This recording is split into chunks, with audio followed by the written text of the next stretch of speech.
everyone! I hope you're ready for another adventure, because today Wayne continues to read Bunnicula, written by Deborah and James Howell. Remember, since it's October, we're going to be reading a lot of spooky books, and if you want to follow along, press the CC button in your YouTube link. Think Mr. Pumpkin's coming back for another adventure? You're right. Welcome back, Mr. Pumpkin. Are you ready to find out more about this interesting rabbit?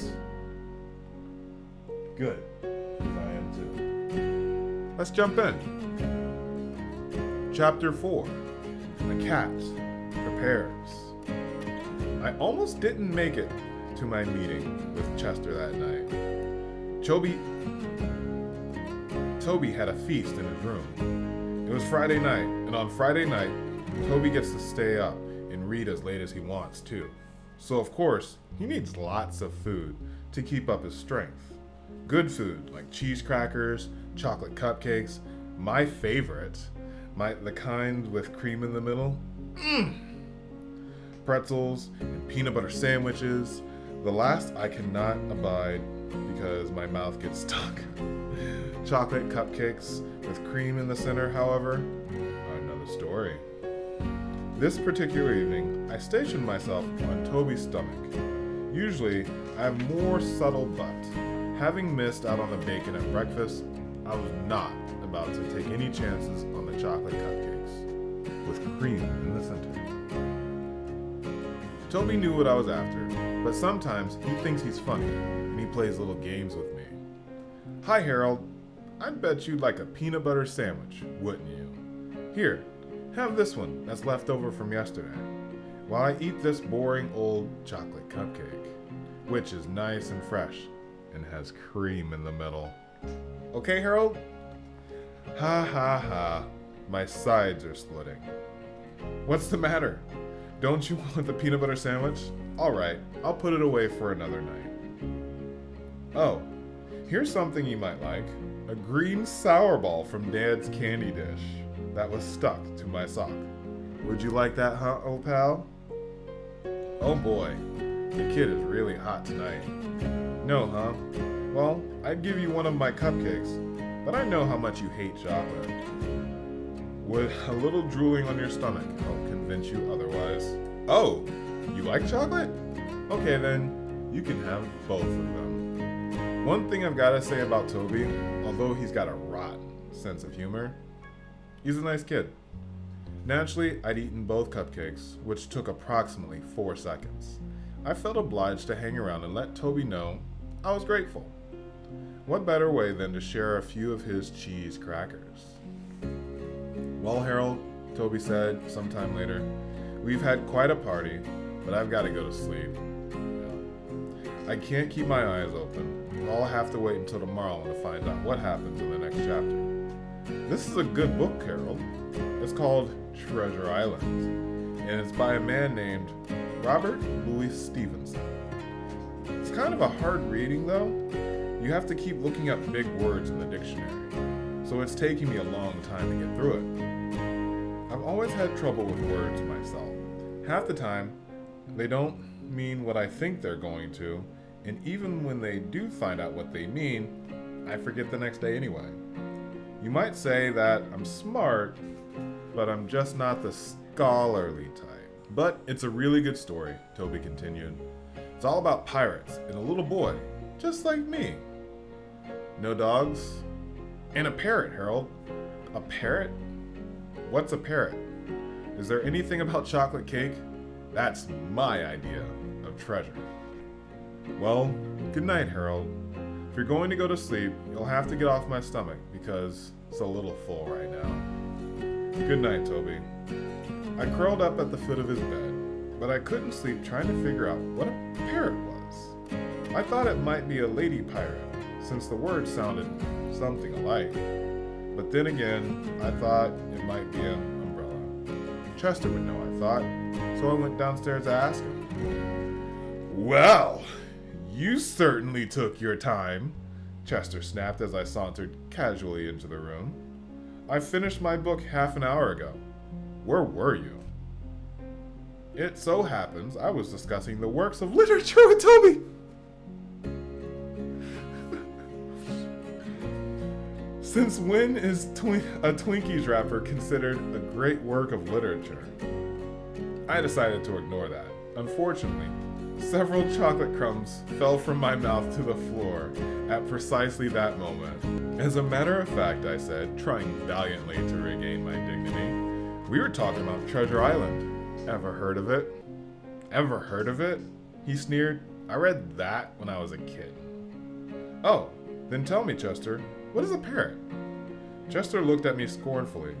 A parrot, he said, is a tropical zydactyl bird, order of the paciforms, that is a stout curved hook bill. It's often crest, brightly variant, and an excellent mimic. In other words, Harold, a parrot is a little bird with a big mouth. That's actually very good interpretation. Oh, I said after a moment. I thought maybe it was an umbrella. Did you get so busy discussing parrots with Toby that you forgot you were going to meet me here? This is important, Harold. It still wasn't sure what a parrot was, but I decided that this was not the time to pursue it. Come over here, Chester commanded, indicating his chair. Let me show you this book. I looked at the chair. Chester was already sitting in it, with a very large book open in front of him. I don't think there's going to be room for the both of us, Chester, I said. Come on. You're wasting time. Just get up here. I surveyed the scene carefully. I knew I would have to get a running start, since there was just a tiny spot left for me I would never be able to fit into if I pulled myself up slowly. Apparently, I was taking too long for Chester's liking. Will you get up here? He hissed. Okay, if that's what you want. I ran and jumped onto the chair, landing with a great kerplop. Chester? Where are you? I cried. I couldn't see but the back of the chair. I'd forgotten to turn myself around. I'm here, you great oaf. I turned my head. What are you doing on the floor? I asked. You knocked me off the chair. Now just stay put. I'm coming back up. I like these two a lot. I moved back from the chair, and Chester landed on the front. Now let's see, he said. We both have to see the book. You come over here, and I'll move this way. I don't know if you've ever watched a cat try to decide where to sit, but it involves a lot of circling around, sitting, getting back up again, circling some more, thinking about it, lying down, standing up, patting, bathing a paw in a tail, circling. A dog, on the other hand, sits. This looks like a good spot, a dog will say to himself. He will then lower his body to the spot in question, and usually so secure in his decision that he'll fall asleep immediately. Chester took what felt like 20 minutes to settle himself, and just as I was drifting off, a kick started. Come on, Harold, quit hogging the seat and wake up. What are you trying to do? Take a little cat nap? I yawned. Now, said Chester, turning to the book, let's get back to brass tacks. What exactly is on your mind? I asked. This book and that rabbit, Chester replied. Now tell me, Harold, have you noticed anything funny about that rabbit? No, I said, but I've certainly noticed a lot of funny things about you recently. Think about it. Rabbit sleeps all day. So do I. So do you. Furthermore, he's got a little funny sharp teeth. So do I. So do you. Furthermore, he gets out of his cage by himself. What kind of rabbit can do that? A smart one? I think. I couldn't do it. We're not talking about you, Harold. We're talking about the rabbit. Now, where did they find him? At the movies, yes. But what movie? Dracula, I said. So? So, he quickly said, remember the note around his neck? What language was it in? An obscure dialect of Carpathian mountain region, I answered smugly. He didn't know everything. Aha, he said. But what area of the Carpathian mountain region? Area? What's an area? I looked at him blankly. Transylvania, he cried triumphantly. And that proves my point. What point? What are you talking about? And don't forget the white tomato. That's the most important of all. But what? This book, said Chester, disregarding me, tells us what we need to know. What? I practically screamed. What does it tell us? What does the book have to do with Bunnicula? What are you talking about? What is going on? I can't stand it. Chester regarded me coolly. You're really excitable. Harold, that's not good for your blood pressure. This cat is a trip. I put my paws around his throat. Tell me, I said, in a low, threatening voice, or I'll squeeze you till you pop. Okay. Don't get upset. Now, this book tells you everything you wanted to know about vampires, but were afraid to ask. Personally, I never wanted to know anything about vampires, but at the moment, I was afraid to tell that to Chester. I still don't understand what vampires have to do with our furry little friends. 1, Chester said, vampires do not sleep at night. They sleep during the day. The same holds true for this rabbit. 2, vampires can get in and out of locked rooms. Bunnicula gets in and out of his locked cage. This was beginning to interest me. Didn't you say something about the refrigerator? That's right. He got the refrigerator open all by himself. 3, vampires have long pointed teeth. They're called fangs. Well, don't we have fangs? No, we have canines. That's different. What's the difference? Fangs are more pointed, and vampires use fangs to bite people in the neck. Who'd want to do that? Vampires would. That's who. Wait a minute. I saw Mrs. Monroe bite Mr. Monroe on the neck. Does that mean she's a vampire? Boy, are you dumb. She's not a vampire. She's a lawyer. She bites necks. I don't think that's quite the same thing. Now, Bunnicula does not bite people on the neck, at least not so far.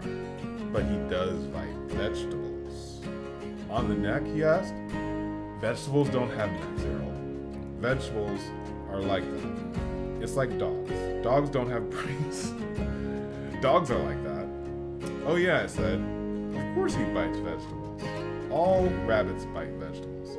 He bites them, Harold, but he does not eat them. The tomato was all white. What does that mean? It means he paints vegetables, I ventured. It means he bites vegetables to make a hole in them, and then he sucks the juices out. But what about the lettuce and carrots that Toby has been feeding him in his cage? Aha, indeed, Chester said. Look at this. Whereupon he stuck his paw under the chair cushion and brought out with a flourish an assortment of strange white objects.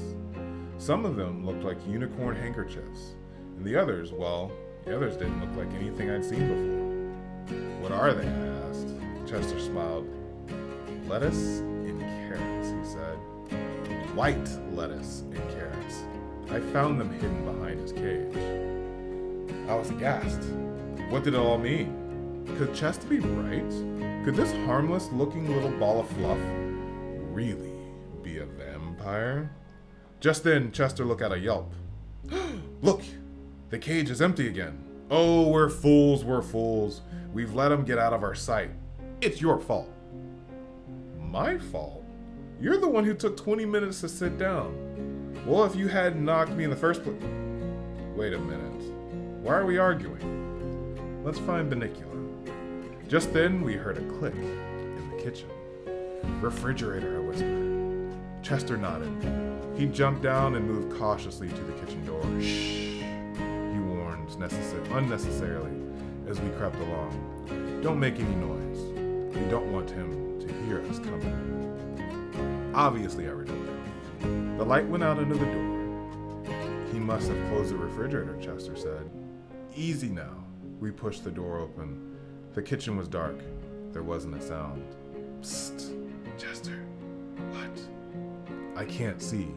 I can, but I can't see him. He's not here. There was a soft scamper across the linoleum. and we turned just in time to see a white tail bounce out the door into the living room. Drat! We missed him. Come on, Harold. Let's see if we can catch up with him.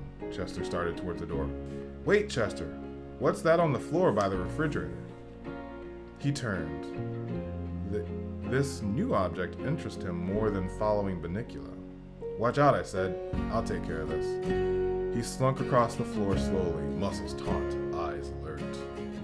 When he was about 6 inches away, he stuck out his paw, closed his eyes, and batted the object tentatively. I don't think he made contact. Get closer, I said. Chester's eyes popped open. Who's the cat here? He asked. I know what I'm doing. And he proceeded to bat the air 3 more times. What is it? I squealed. My throat was contracted with fear. I don't know yet, but whatever it is, it's not alive. Oh boy, if I wait for you, we'll be here all night. I walked bravely to the object and sniffed it. Well, asked Chester. Beats me. Chester came closer. After a moment of close examination, he gasped. I jumped. I could feel my heart pounding in my chest. Harold, Chester blurted. What? What? It's... Yes? It's... What is it, Chester? It's a white zucchini. Wow. It has gotten very interesting with Bunnicula. Well, I think we're going to end today's adventure. That okay, bud? We'll see you on the next time, alright, Mr. Pumpkin? And we'll see you on the next time, here with Wayne Reads. Thank you for joining us for another adventure. I can't wait to see you soon. Bye-bye!